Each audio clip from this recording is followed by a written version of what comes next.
नमस्कार। Let's mic के एक बिल्कुल नए जानकारियों से भरपूर शो में आपका स्वागत है, जिसका नाम है कॉर्पोरेट दुनिया। ये सिर्फ एक प्रोग्राम नहीं है, बल्कि एक खिड़की है उस दुनिया की तरफ जहां बिजनेस की चालें, स्टार्टअप्स की उड़ानें, मार्केट की धड़कनें और कंपनियों के भीतर की कहानियां आपको समझाई जाएंगी, आसान, रोचक और भरोसेमंद अंदाज में। आज इंडिपेंडेंस डे पर कॉरपोरेट दुनिया में बात करते हैं आज़ादी से लेकर अब तक भारत की अर्थव्यवस्था के सफर की। 1947 में भारत की आज़ादी के समय अर्थव्यवस्था कृषि प्रधान थी। इसमें 70 से 75% जनसंख्या कृषि पर पूरी तरह निर्भर थी।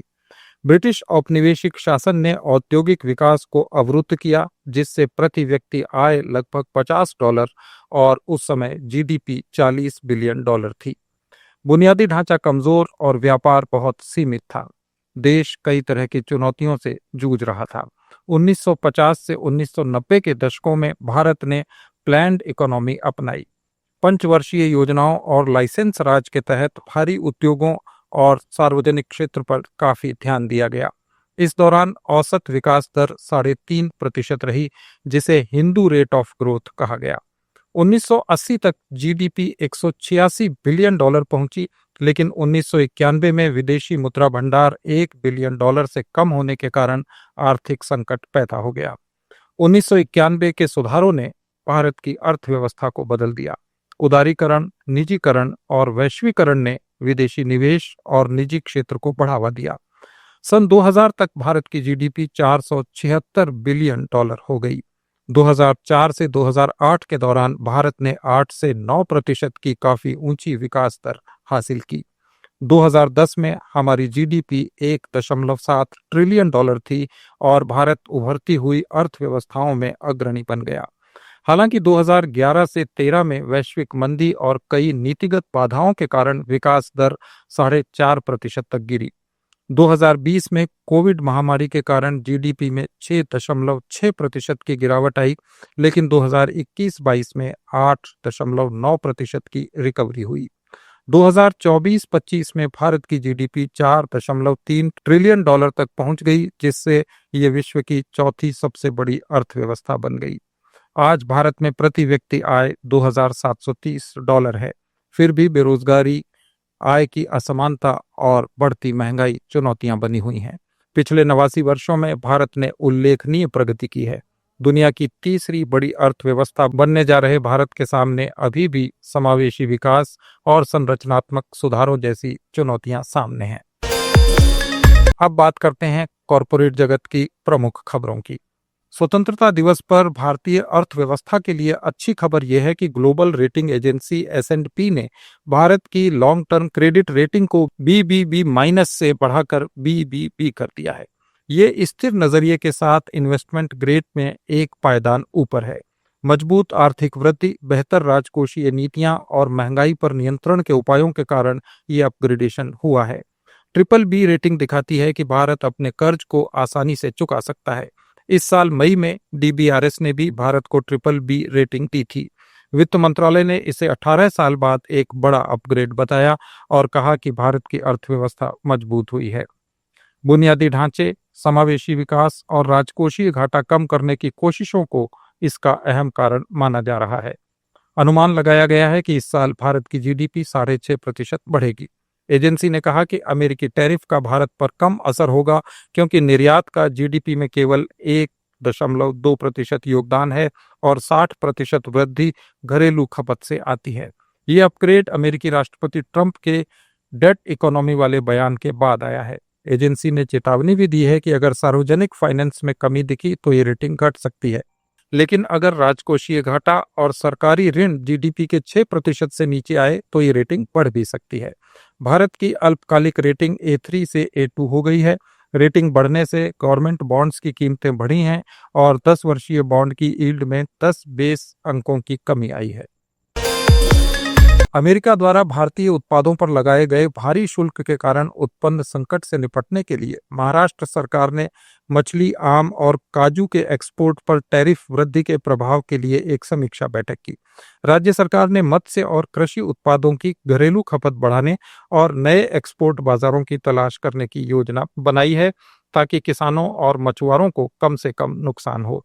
अमेरिका द्वारा मत्स्य, आम और काजू निर्यात पर टैरिफ वृद्धि के प्रभाव की इस समीक्षा बैठक में महाराष्ट्र के मत्स्य पालन मंत्री नितेश राणे ने कहा कि अमेरिका ने इंडियन प्रोडक्ट्स पर टैरिफ बढ़ा दिया है।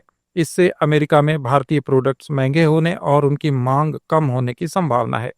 देश में बड़ी मात्रा में मछली उत्पाद अमेरिका को एक्सपोर्ट किए जाते हैं। टैरिफ में बढ़ोतरी को देखते हुए मछली उत्पादन के लिए नए बाजारों पर ध्यान केंद्रित किया जाना जरूरी है।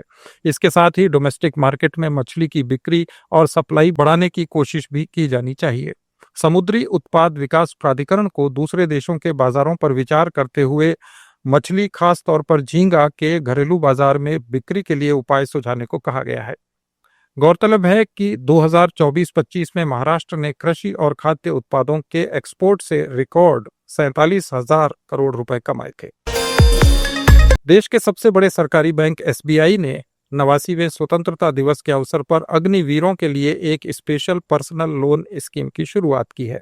इस स्कीम के तहत केंद्र सरकार की अग्निपथ भर्ती योजना के तहत सशस्त्र बलों में सेवा दे रहे जवान जिनका सैलरी अकाउंट एसबीआई में है, अब 4 लाख रुपए तक का लोन ले सकते हैं। इसके लिए उन्हें कुछ भी गिरवी रखने की जरूरत नहीं होगी और प्रोसेसिंग फीस भी नहीं ली जाएगी।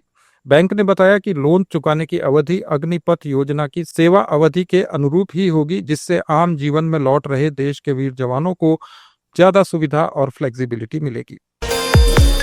संसद द्वारा पारित नए आयकर कानून को लागू करने से पहले सरकार कई पेंडिंग टैक्स रिफंड को करंट फाइनेंशियल ईयर में जारी करने की योजना बना रही है। इसमें 10 साल से ज्यादा पुराने मामले भी शामिल हैं।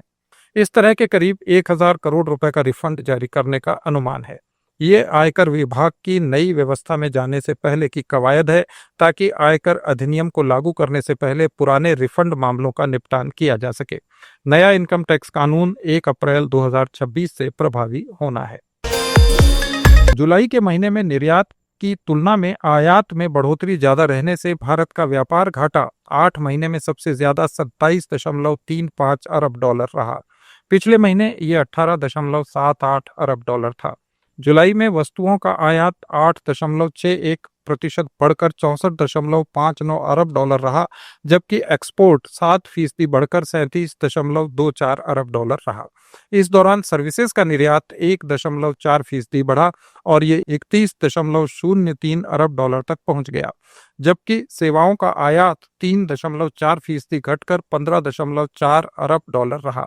आयात में ये उछाल पेट्रोलियम और कच्चे तेल के इंपोर्ट के कारण आया, जो इंपोर्ट पर भारत के कुल खर्च का लगभग 1/4 है। इस दौरान तेल का इंपोर्ट 7.4% बढ़कर 15.5 अरब डॉलर हो गया। सोने का इंपोर्ट 13.8% बढ़कर 3.97 अरब डॉलर रहा, जबकि इलेक्ट्रॉनिक्स का इंपोर्ट 9.8 अरब डॉलर था। ये पिछले साल से 12.8% ज्यादा है।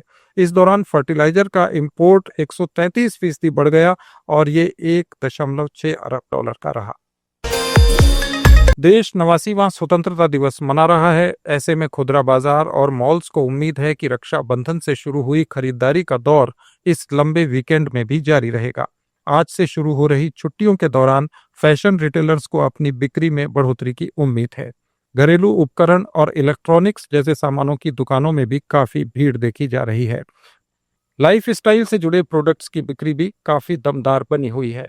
लाइफस्टाइल के मुख्य कार्य अधिकारी देवराजन अय्यर ने कहा कि हमें उम्मीद है कि इस वीकेंड में उनके स्टोर्स में ग्राहक उमड़ेंगे और कारोबार उच्च एक अंक में रहेगा।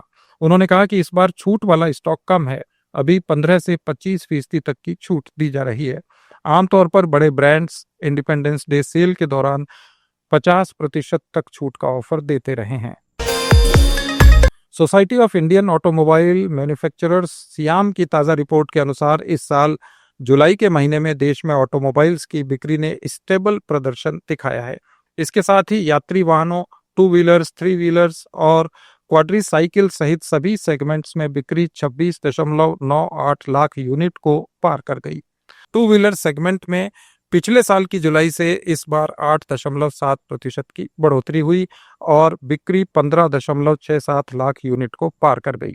स्कूटरों की बिक्री में 16% से ज्यादा की बढ़ोतरी हुई है और इस दौरान 6,43,169 स्कूटर बिके, जबकि पिछले साल ये संख्या 5,53,642 थी। इसी तरह देश में मोटरसाइकिलों की बिक्री में भी काफी बढ़ोतरी हुई है। पिछले साल की जुलाई में 8,50,000 लोगों ने नई मोटरसाइकिल खरीदी थी, लेकिन इस साल जुलाई के महीने में 8,90,107 लोग अपने घर नई मोटरसाइकिल लेकर गए। 3 व्हीलर सेगमेंट में जुलाई में अब तक की सबसे ज्यादा बिक्री दर्ज की गई है। 59 लाख नए 3 व्हीलर बिके, जो पिछले साल के जुलाई से 17.5% ज्यादा है। अमेरिका द्वारा भारतीय उत्पादों पर दुगना टैरिफ करने के फैसले के बाद भारतीय बैंक निर्यातकों को कर्ज देने को लेकर सतर्क हो गए हैं। बैंक अब एक्सपोर्टर्स के नए लोन रिक्वेस्ट की कड़ी जांच कर रहे हैं। बैंक खासतौर पर ये देख रहे हैं कि एक्सपोर्टर्स की अमेरिकी बाजार में हिस्सेदारी कितनी है और बिजनेस को जारी रखने की उनकी क्या योजना है।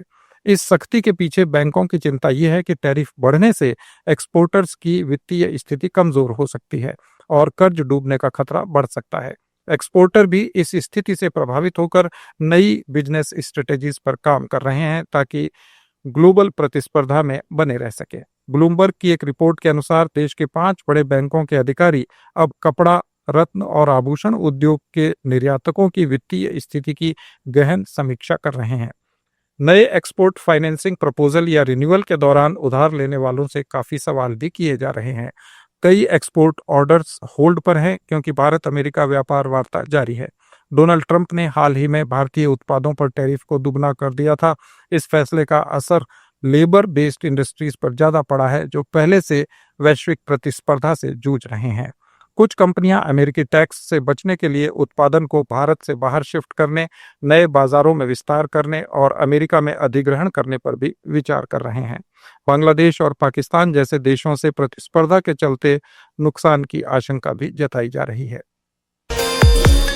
इस हफ्ते बंद हुए शेयर बाजार में तेजी रही। सेंसेक्स 58 अंक की बढ़त के साथ 80,598 के स्तर पर बंद हुआ।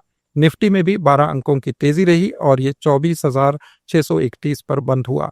सेंसेक्स के 30 शेयर्स में से 13 में तेजी और 17 में गिरावट है। जोमेटो, इन्फोसिस और एशियन पेंट्स के शेयर्स में तेजी रही। Tata Steel, Tech Mahindra, Adani Sports और बीईएल में गिरावट रही। निफ्टी के 50 शेयर्स में से 21 में तेजी और 29 में गिरावट देखी गई। एनएसई के मेटल, रियलिटी और ऑयल एंड गैस इंडेक्स गिरे, वहीं आईटी, फार्मा, बैंकिंग और कंज्यूमर ड्यूरेबल्स चढ़कर बंद हुए।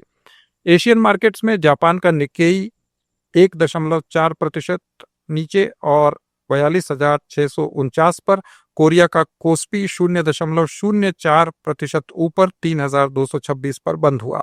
हांगकांग का हैंगसेंग इंडेक्स 0.37% नीचे 25,519 पर और चीन का शंघाई कंपोजिट 0.46% गिरकर 3,666 पर बंद हुआ।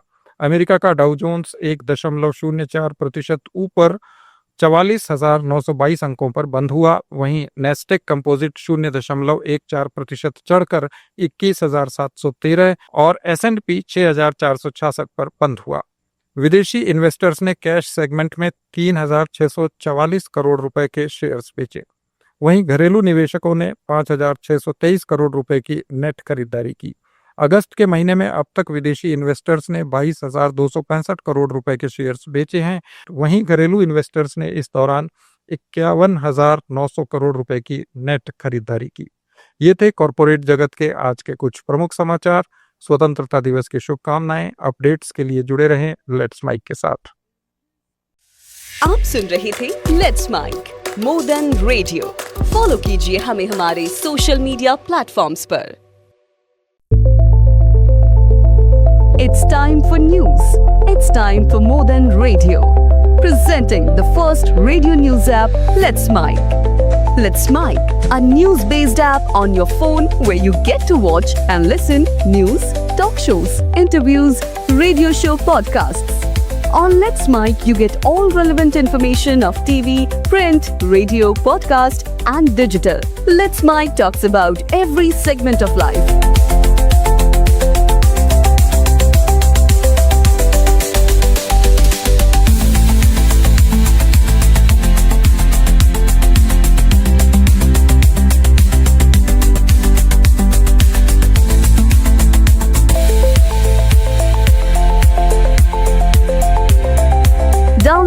now from Play Store. Available both on Android and iOS mobile phones.